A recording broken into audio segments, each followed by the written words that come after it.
FPL Fizmo.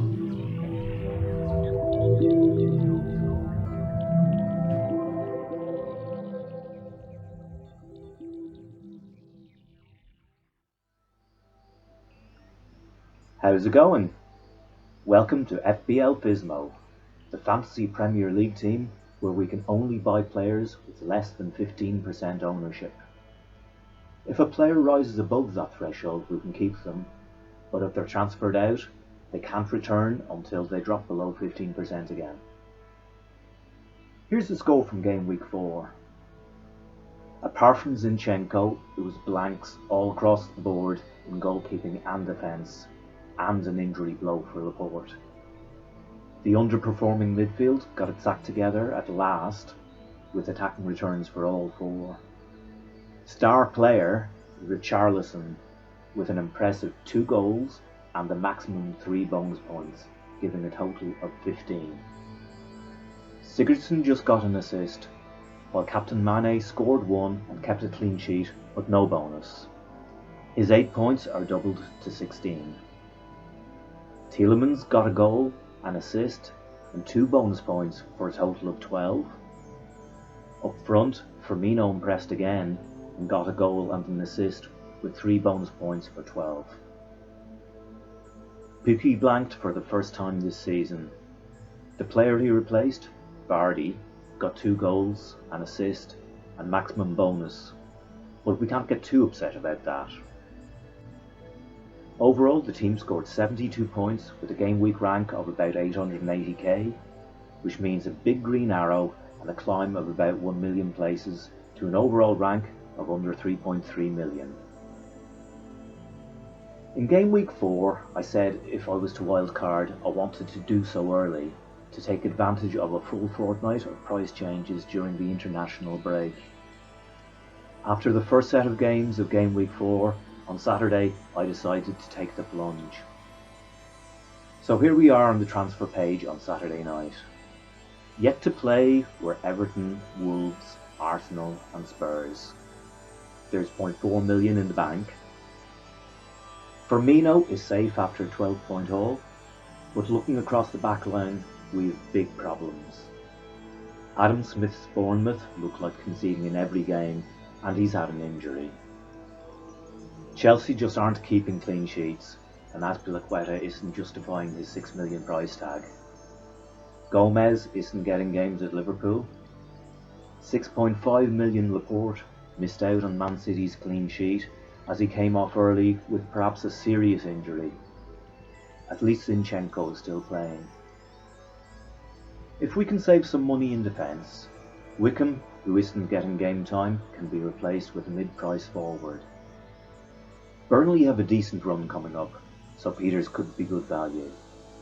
I've since realised that I couldn't get Lundstram in, he's too highly owned.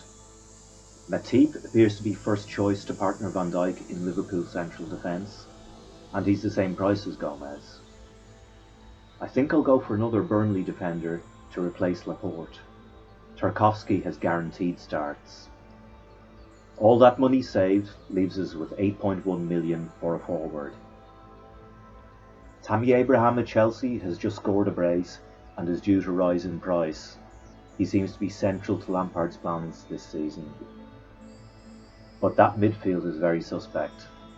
Richarlison, Sigurdsson and Tielemans have all blanked in the first 3 game weeks. Tielemans won a reprieve after 12 points against Bournemouth. I'm sticking with Mane. He's playing well and I wouldn't be able to buy him back due to increased ownership. I leave that midfield alone until after Sunday's games, when I can assess the performance of Lucas Moura and the Everton pair. Okay, so will I commit to the wildcard? Yes I will. Here we go and done. And now it's Sunday evening. Lucas Moura hasn't played, but Siggy got an assist and Richarlison scored a massive 15 points. Moura will be replaced by David Silva, as I really want an attacking Man City player. He's likely to miss some minutes in games, but when he does play, he should score fairly consistently. There's 1.1 million in the bank, and Pope from Burnley is due to rise in price. I don't really need 2 playing goalkeepers, but I can always switch around again as I'm on the wildcard. As you can see, I still haven't realised that I have to get rid of Lundstrom. Now, fast forward to Friday the 13th. I've been a bit disappointed in the lack of price rises over the 2 weeks. Sometimes money can be made when a player rises twice in a game week while on a wildcard. Unfortunately, there were only a small number of single price rises for this season's first international break. This is our final team, unless some significant news comes through before the deadline. The backline has been completely revamped, with only Zinchenko surviving from the pre-wildcard team.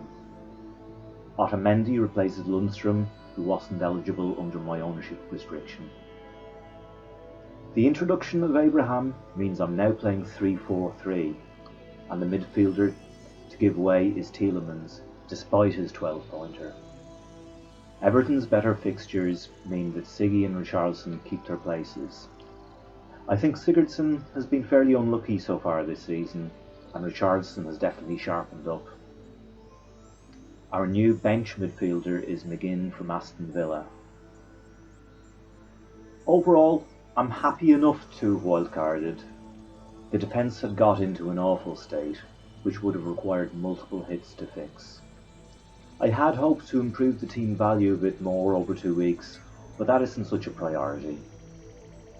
The team looks much stronger for the upcoming games, and the bench is much better too.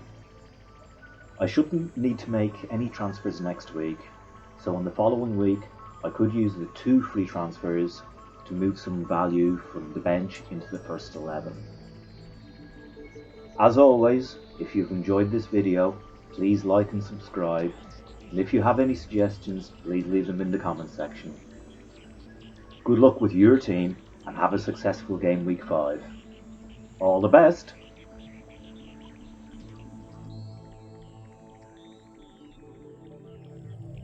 FPL Fizmo.